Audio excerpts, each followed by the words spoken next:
Well, there is this other project, which is also the cover page of the exhibition. Well, the idea originated because Osram asked me to do a promotional object, and so usually, well, they had some promotional objects where these objects were placed like in a matchbox and something a bit ugly in the sense that who is looking at these promotional objects? Well, you'd open it once, close it, and then trash everything. Um, Rather, I wanted this promotional object to become like a man, a person, and therefore I just created the idea, just taking and cutting and just making these wires legs and arms of Homolux. Homolux is just this little man found his blister but did not find his production because Osram at a certain point told me, well, we don't really like it, and therefore everything finished. But very frequently, the majority of the objects that I show you have never found a true brand, a true company that produces them. Well, let me just speak about this. Well, you have worked from the real beginning, right? You self-produced a lot of your objects. You have chosen self-production to exist in the market. Frequently we speak about self-production lately due to the fact that there is this idea of giving great interest to the world of the 3D printers, the makers, the fab labs, and so on, right? Therefore, there is a return to the world of self-production, but of self-production. Well, you have chosen to self-produce your projects. Well, it's very many years that we speak about you as a designer who self-produces his own design pieces. This is a choice and a way of existing, right? Therefore, Cappellini, right? You have done some things immediately with some various brands. But continuing to speak about your projects, please tell us about this aspect. Well, self-production has been fundamental. Let's say at the real beginning, and as well as nowadays, I mean, with brands, it's very hard to dialogue, and in fact, in those moments when you go and propose objects which are particular, I don't really see my projects particular, but they might have some ideas which are not just form, and therefore they've got an idea embedded in them. And when you start proposing certain objects, companies just take a step back, and just at a certain point it just was natural to self-produce certain objects. Like, for example, if this object originated for a competition for Osram, well, it's also true that Osram told me, no, but we don't really are not concerned with this. It was just an advertising. And this has occurred that after a few years, well, the communication and marketing office of Osram said, but who do you do this for? Well, changing the people, well, they didn't know that they've designed it for Osram. And therefore, this is one thing that happens for very many projects that I've done, where the relation with the artisans has been fundamental. And well, of course, I design a lot, but very frequently the project originates in relation with the material, in relation with working with your hands, with several artisans and different know-how that are part of the project.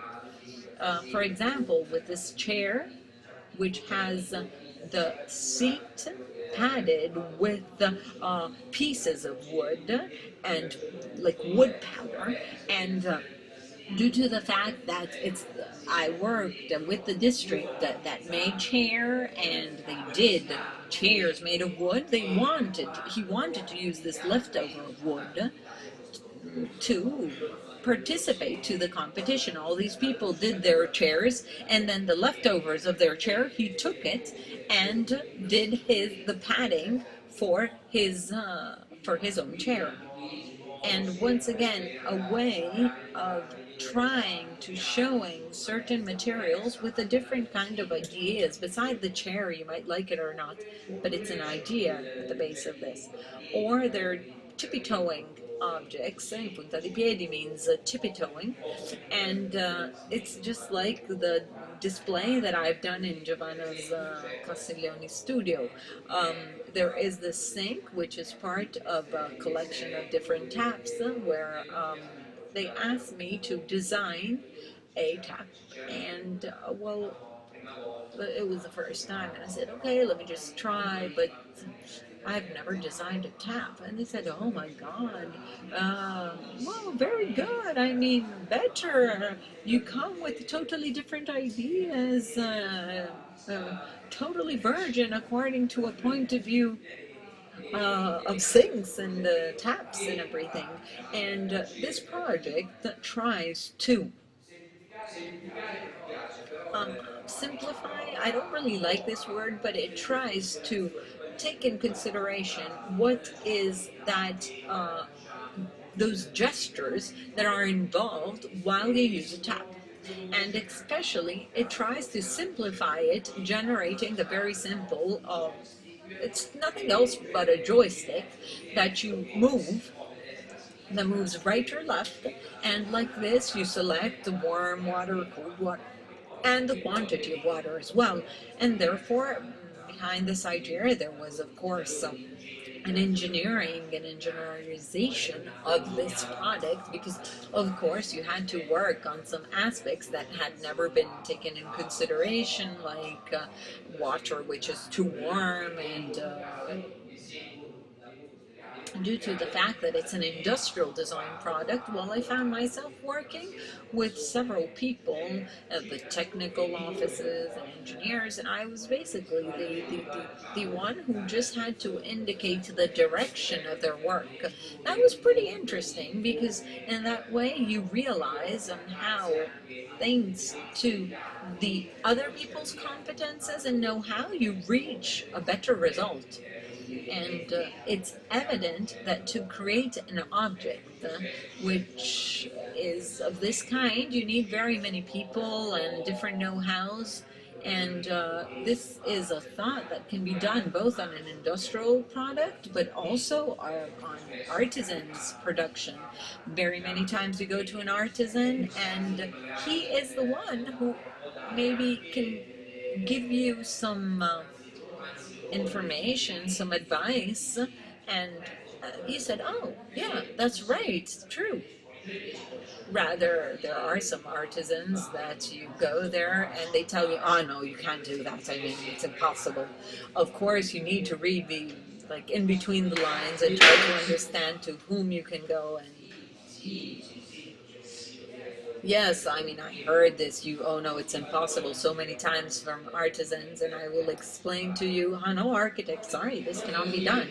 But this is exactly what I like about your work. I mean, you do the paint just to retouch your plates, which are cracked, and then you expect him to get lost and all these things, and then he does this very industrial tap, spending 2 years like with all these engineers and these technicians, and on how to do that idea.